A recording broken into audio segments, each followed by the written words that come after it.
헌법과 법률 위배 행위는 재임 기간 전반에 걸쳐 지속적으로 이루어졌고 국회와 언론의 지적에도 불구하고 오히려 사실을 은폐하고 관련자들을 단속해왔다. 피청구인의 위헌, 위법 행위는 대의민주제의 원리와 법치주의 정신을 훼손한 것이다.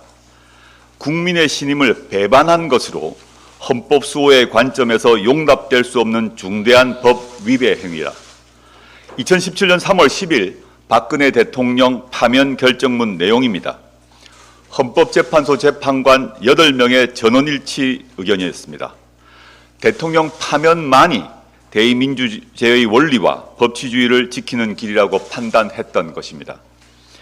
일반적 사법 절차나 징계 절차에 따라 소추하거나 징계하기 곤란한 고위공무원이 행한 직무상 중대한 비위에 대해 의회가 소추하거나 처벌하거나 파면하는 행위, 그게 탄핵소추입니다. 고위공직자에 의한 침해로부터 헌법을 보호하기 위한 재판 제도가 탄핵 심판입니다. 이는 국회나 정당이 제멋대로 하는 일이 아닙니다. 대한민국 헌법 65조에 기재되어 있는 내용입니다.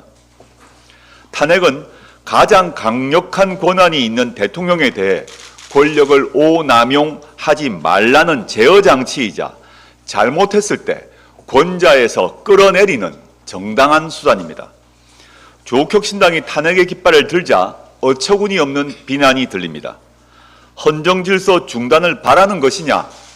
국민을 자극하는 국면 전환용 정치적 행위 아니냐? 왜 지금이냐?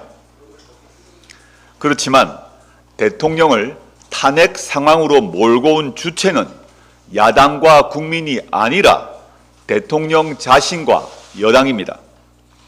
대통령이 법을 지키고 국민 목소리에 귀를 기울였다면 탄핵 소리가 나올 리 없습니다. 아니, 그 정도는 바라지도 않습니다. 무능하고 게으르더라도 탄핵할 수는 없습니다.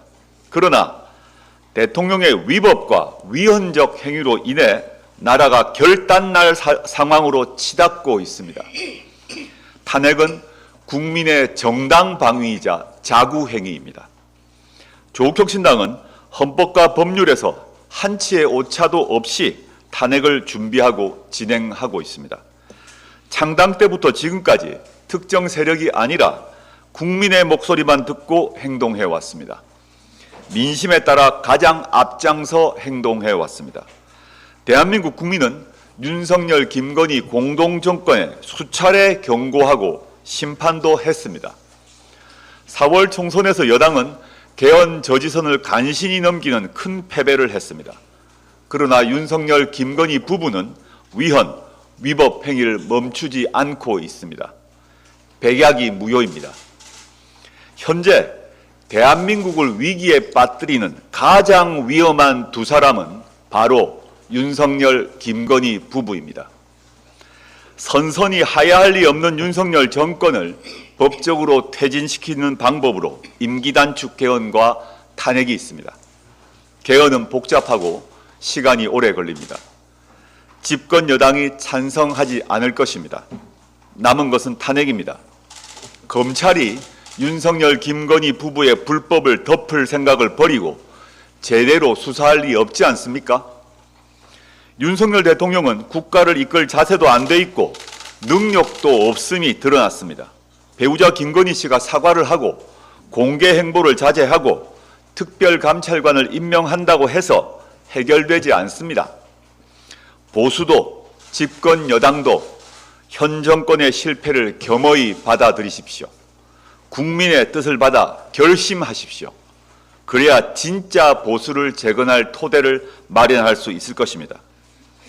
박근혜 전 대통령의 파면 결정문에 안창호 당시 헌법재판관은 다음과 같은 보충 의견을 냈습니다. 이번 사건 탄핵 심판은 보수와 진보라는 이념의 문제가 아니라 헌법적 가치를 실현하고 헌법 질서를 수호하는 문제다. 파면 결정은 자유민주적 기본 질서를 기반으로 한 헌법 질서를 수호하기 위한 것이며 우리와 우리 자손이 살아가야 할 대한민국에서 정의를 바로 세우고 비선 조직의 국정 개입, 대통령의 권한 남용, 정경 유착과 같은 정치적 패습을 청산하기 위한 것이다. 2024년 10월 30일, 오늘과 한치도 다르지 않습니다. 이미 겪은 2년 반으로 충분합니다. 국민 여러분, 우리 담대해집시다. 헌정질서 중단에 대한 두려움을 버립시다. 헌정질서 중단에 따른 손실과 두려움을 부정하는 것은 아닙니다. 그러나 우리는 이미 그런 위기와 두려움을 극복해낸 위대한 경험을 갖고 있습니다. 우리와 자손이 살아가야 할 대한민국을 다시 한번 지켜냅시다. 탄핵이 헌법을 지키는 길입니다.